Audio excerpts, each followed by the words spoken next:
G'day everyone, we are going to do a battle report. I'm pretty excited, James. Are you pretty excited? Oh, I'm pretty excited, yeah. And tell us what you're playing. What faction?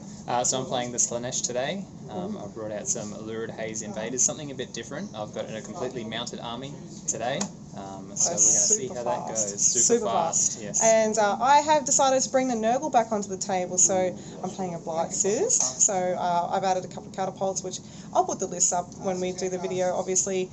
Scenario is... Starstrike today. Oh, awesome. So this has been my second game, probably for like the last 6 months, I think. So it's been a bit like that, yeah. Yeah, these times are hard. So we will let you know how we go. So wish us luck. Bye. Yes.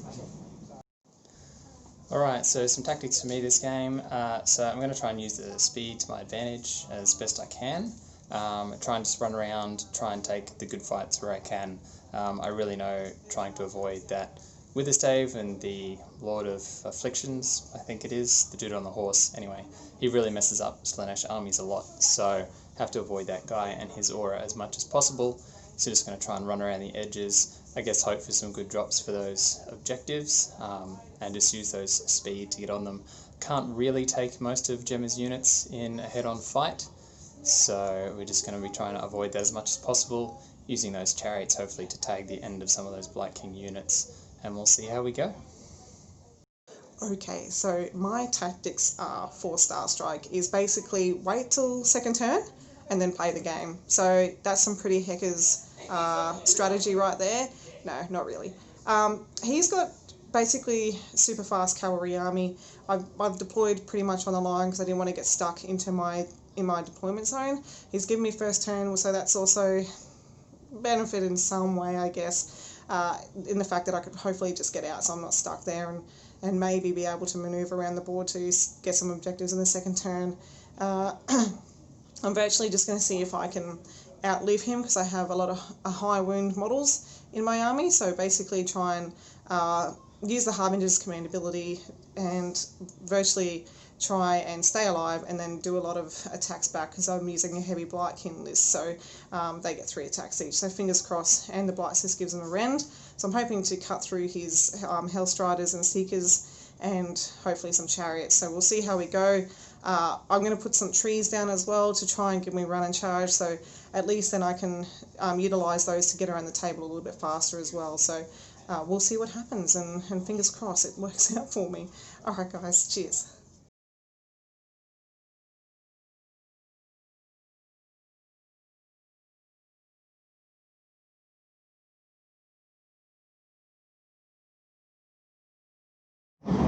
Okay, so James was kind enough to give me the first turn because he is a 2-drop compared to me, which is a 6-drop.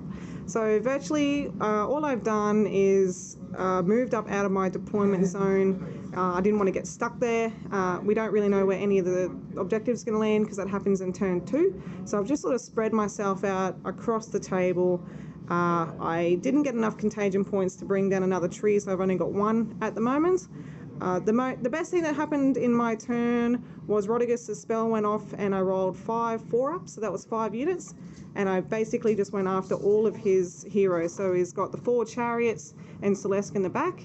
I did 3 wounds to each except for 1 chariot, and the center hero only did 1. Unfortunately, my chariots let me down and they did absolutely nothing. So we are stuck here and waiting to be smooshed by some cavalry. Over to you, James. Alright, so the end of Slaanesh, turn 1. So our hero phase was fairly ineffectual because Jemma very tactfully left all her units just outside of 18, away from my casters. I managed to get a Mystic Shield off and a heal on one of my chariots. But apart from that, I just ran a lot of things up the board.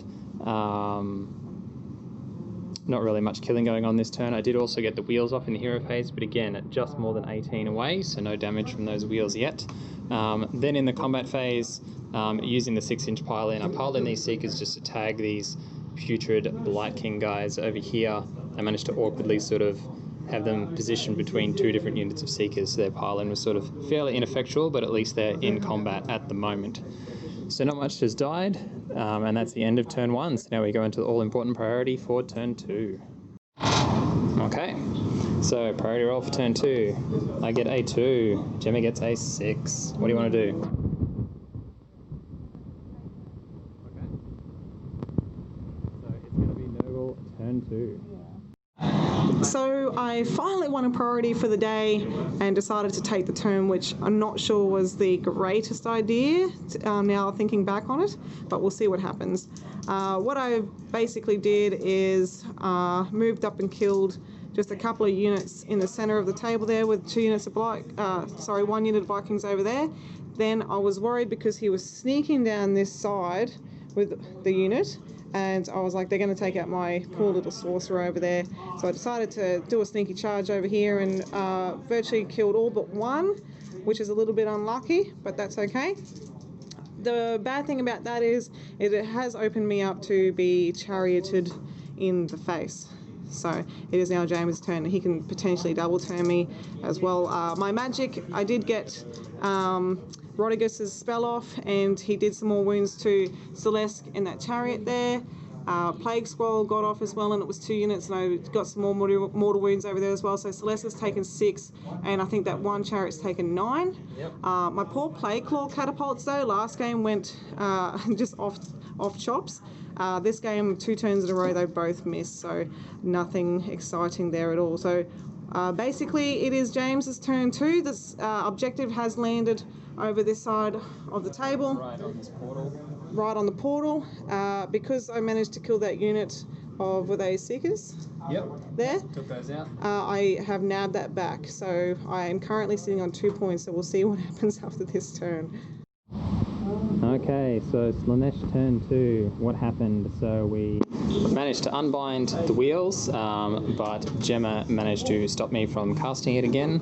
And apart from that, I did maybe 1 or 2 mortal wounds with spells, nothing very exciting. But I did manage to get some chariot charges, so we had 2 chariots and Celeste go into a unit of Blight Kings here. So the chariot that was heavily wounded and Celeste are both dead, but there's only 1 Blight King left there against 1 chariot now. Then over on this side we had 2 chariots run into those 5 Blight Kings, and all the Blight Kings there are now gone. This 1 Seeker just retreated from combat, try and live and fight another day. We just ran some more guys up in the middle of the board to try and prevent a screen. These Seekers over here ran away from these big Blight guys on the flyers because they did not like that fight. They went and ran into that chariot back there, managed to do a couple of wounds, nothing too exciting. And we summoned on a couple of Daemonettes here just to have small bodies on the board. Unfortunately though, we did not think about this in advance, and I did not manage to capture the objective because we both have 2 models within 6 of it at the moment. So Jemma is still up 2 points to 0 as we finish turn 2, and as we go into turn 3, we'll see what happens with the priority roll. Now Jemma, we want to do that again? Yes, let's. Okay, so priority roll. What do we get? I get a 4. Jemma gets a 5, so she gets the choice again. So I feel like I have to say there's being double turned by you at the moment, so I don't think would be a good time for me, so I'll take the turn. alright, excellent. We'll see where the objectives come down and go into turn 3. So 3rd turn for Nurgle wasn't bad for me. I got some luck in this turn, so I did win priority and chose to take it because I didn't want to be double turned by all of his heroes that were available on the table. I basically got off some mortal wounds with some spells and managed. This unit of Blight Kings was sort of in the middle of the table over here, but I used the tree and on the double, which I get for free once per turn with the Blessed Sons, and managed to get a charge off and take down 1 chariot. Rodigus took down the other chariot, so that was quite helpful when it comes to the summoning for Slaanesh. I did do a sneaky Lord of Blight's charge into the end of this unit here, because what I was worried of was next turn them coming down and getting my objective, which is sort of next to Rodigus down there, because they do have very fast movement and they would have got there and probably been able to take that objective off me pretty easily.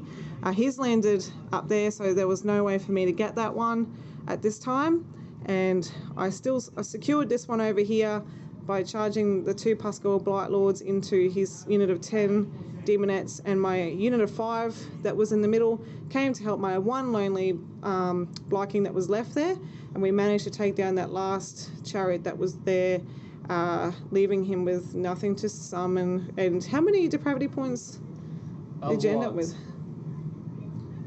About 60. About 60? Over here at the moment. So I did get very lucky, otherwise next turn would have been a very bad run for me. If he had 60 depravity points, there would have just been stuff everywhere all over the table, and I don't think I would have been able to cope. So luckily for a priority roll there, I was able to just get ahead, and that pretty much brings us to the end of this game, because I'd probably sit on these two for the rest of the game and just get some points, and yeah, that's basically it. So thanks very much for the game, James. Thanks, Jemma. I look forward to the next one. Yes. Okie dokie, so we have finished our game, James. I will say I got a bit lucky in that last turn. I won priority and managed to take off your heroes, which helped me, because you had a scary amount of depravity. Yes, there was quite a few there in the end, but whilst it was a good priority to win, Nurgle's definitely, they've got a lot stronger since the changes, and I really like the position that they're in at the moment. They have a lot of good things going for them, especially against Slaanesh. You've got the Lord of Blights in the middle, the Harbinger, along with his Witherstave, really tries to shut down a lot of what I'm doing, so it really forms this hard centre that I really just can't crack, which is why I spent the whole game sort of trying to avoid it and going around to the flanks. But yeah, just once you got that priority roll, cleared things out, yeah, it was all over with no summoning left to do. Yeah, so that's one up for me. We're tied and I won one, so we need to have a third game at some stage so we can see who's best of three. Well, a fourth game actually, because we had a draw. Oh, yes. And we've had one win each, so... Yeah, true, sorry, you have with me. Yep. So yeah, I look forward to the fourth one and see if we can keep this ball rolling. It'll be good. All right. Thanks guys. See you next time, everyone.